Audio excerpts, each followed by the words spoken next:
అందరికీ నమస్కారం. కూటమికి సారథ్యం వహించి విజయం సాధించినటువంటి చంద్రబాబు నాయుడు గారికి, అదేవిధంగా జనసేన పార్టీ అధ్యక్షులు పవన్ కళ్యాణ్ గారికి, బీజేపీ అధ్యక్షురాలు పురంధేశ్వరి గారికి శుభాకాంక్షలు తెలియజేస్తున్నా. ముఖ్యంగా పవన్ కళ్యాణ్ గారు సుదీర్ఘ నిరీక్షణ తర్వాత ఎమ్మెల్యే కావడం, మంచి విజయాన్ని అందుకున్నటువంటి పవన్ కళ్యాణ్ గారికి నా హృదయపూర్వక శుభాకాంక్షలు తెలియజేస్తున్నా. అదేవిధంగా గత 2 రోజుల నుంచి చూస్తూ ఉన్నాం, జగన్మోహన్ రెడ్డి గారిని ప్రజలు ఆదరించలేదు. అందుకనే ఆయనకి ఓటమి వచ్చింది.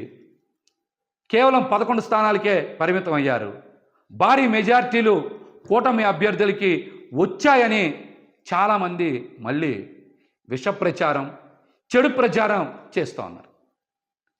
ఇందులో వాస్తవం లేదు. జగన్మోహన్ రెడ్డి గారు ప్రజల కోసం ప్రవేశపెట్టినటువంటి సంక్షేమ పథకాల్లో చాలా వరకు ప్రజలు సంతృప్తి చెందారు. జగన్మోహన్ రెడ్డి గారి వెనక ప్రయాణం చేస్తున్నారు. జగన్మోహన్ రెడ్డి గారిని ఆదరించారని నేనైతే వ్యక్తిగతంగా భావిస్తా ఉన్నా. ఈ రోజున మనందరికీ తెలుసు, తెలుగుదేశం పార్టీకి వచ్చినటువంటి ఓట్ల శాతం 45.6, వైఎస్ఆర్సీపీ పార్టీకి వచ్చిన ఓట్ల శాతం 40% ఓట్లు వచ్చినాయి. అంటే ఈ రాష్ట్రంలో ఈ 2 ప్రధాన పార్టీలకి మధ్య ఉన్న వ్యత్యాసం కేవలం 5.5%. కేవలం 5.5% మాత్రమే. కానీ చాలామంది జగన్మోహన్ రెడ్డి గారికి ఏదో ప్రజల నుంచి ఆదరణ లభించలేదని మాట్లాడుతున్నారు. ఇది కరెక్ట్ కాదు. వైఎస్ఆర్సీపీ పార్టీ ఎలక్షనీరింగ్ చెయ్యకపోవడం వలన, నాయకుల మధ్య సమన్వయం లేకపోవడం వలన కేవలం 5,000 నుంచి 12-13,000 ఓట్ల వ్యత్యాసంతో 88 స్థానాల్ని కోల్పోయింది. 5,000 నుంచి 12-13,000 ఓట్లు కనుక 88 నియోజకవర్గాల్లో సాధించుంటే ఖచ్చితంగా 88కి 11 కలుపుకొని 99, అంటే 100 నియోజకవర్గాలు గెలుచుకొని జగన్మోహన్ రెడ్డి గారు మళ్ళీ ముఖ్యమంత్రి అయ్యేవాళ్ళు.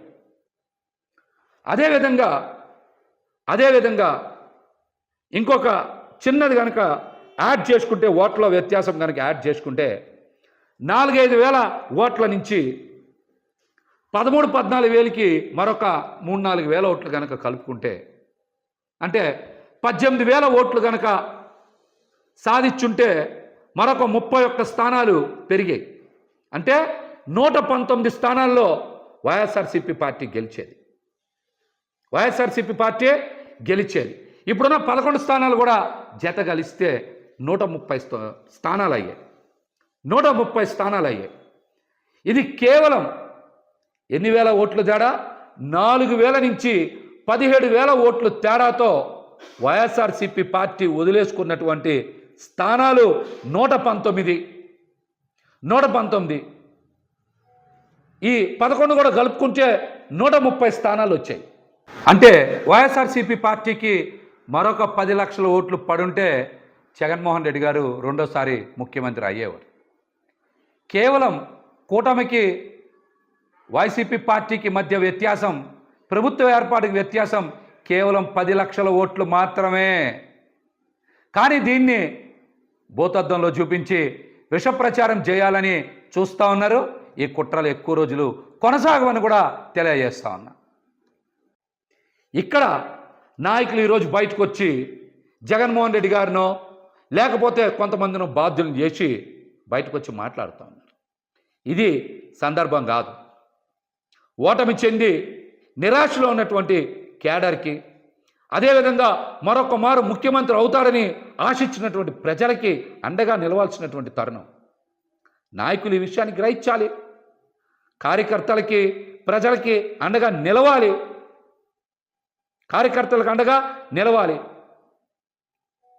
అద్భుతమైన ప్రచారం చేసి అన్ని వనరులు సమకూర్చిన తర్వాత కూడా ఓటమికి కారణం నాయకుల మధ్య సమన్వయం లేకపోవడం. రెండోది, ఖచ్చితంగా ఎలక్షనీరింగ్ చేయడంలో పార్టీ కొంత వెనకబడింది అనేటువంటి అంశం నాకైతే స్పష్టంగా కనబడుతుంది. ఇది నా వ్యక్తిగత అభిప్రాయం. ఇదే నా వ్యక్తిగత అభిప్రాయం. ఎందుకు చెప్తున్నానంటే గత 2 రోజుల నుంచి 90,000 మెజార్టీలు వచ్చినాయి, సూపర్ మెజార్టీలు వచ్చినాయి, చరిత్రలో కనీవిని ఎరగని మెజార్టీలు వచ్చినాయి అంటున్నారు. 80,000 నుంచి 90,000 మెజార్టీ వచ్చింది ముగ్గురికే కదా. 50,000 నుంచి 80,000 లోపు మెజార్టీలు మొత్తం వచ్చింది 27, 28 కదా, అంతే కదా వచ్చినాయి. మిగతా అన్ని చోట్ల కూడా జగన్మోహన్ రెడ్డి గారికి అద్భుతంగా ప్రజలు ఆదరించారు. కానీ ఇక్కడే ప్రజలందరికీ ఒక అనుమానం కలుగుతుంది. మేమందరం కూడా జగన్మోహన్ రెడ్డి గారికి ఫ్యాన్ గుర్తు మీద ఓటేశాం, కూటమికి ఇంత విజయం ఎలా లభించింది అనేటువంటి అనుమానం ఈరోజు ప్రతి ఒక్కరు చర్చ చేస్తున్నారు రాష్ట్రంలో. ఈవీఎంలు ట్యాంపర్ అయినాయా, లేకపోతే కౌంటింగ్లో ఏమైనా పొరపాట్లు జరిగినాయా? ఫలితాలకు ముందు నుంచే వైఎస్ఆర్సీపీ పార్టీ నాయకులు పెద్దలు చాలామంది కోర్టులకు వెళ్ళారు, పొరపాట్లు జరుగుతాయని చెప్పారు. అవేమీ పరిగణలోకి తీసుకోకుండా ఈ రోజున ఫలితాలు బయటకు వచ్చినాయి. ఈ ఫలితాల మీద ప్రజలకు అనుమానం ఉంది. ఈవీఎంలు ట్యాంపరింగ్ జరిగాయేమనేటువంటి అనుమానం ప్రజల మధ్య విస్తృతంగా చర్చ జరుగుతుంది. కొన్ని చోట్ల మనం చూసాం, ఒక్కొక్క ఈవీఎం మిషన్లు లెక్క పెట్టలేదంటే ఇందాక నేను చెప్పే కదా, 4-5 చోట్ల 4-5 ఈవీఎం మిషన్లు కనుక సరిగ్గా లెక్కింపు చేయకపోతే 4,000 ఓట్లు 5,000 ఓట్లు పోతే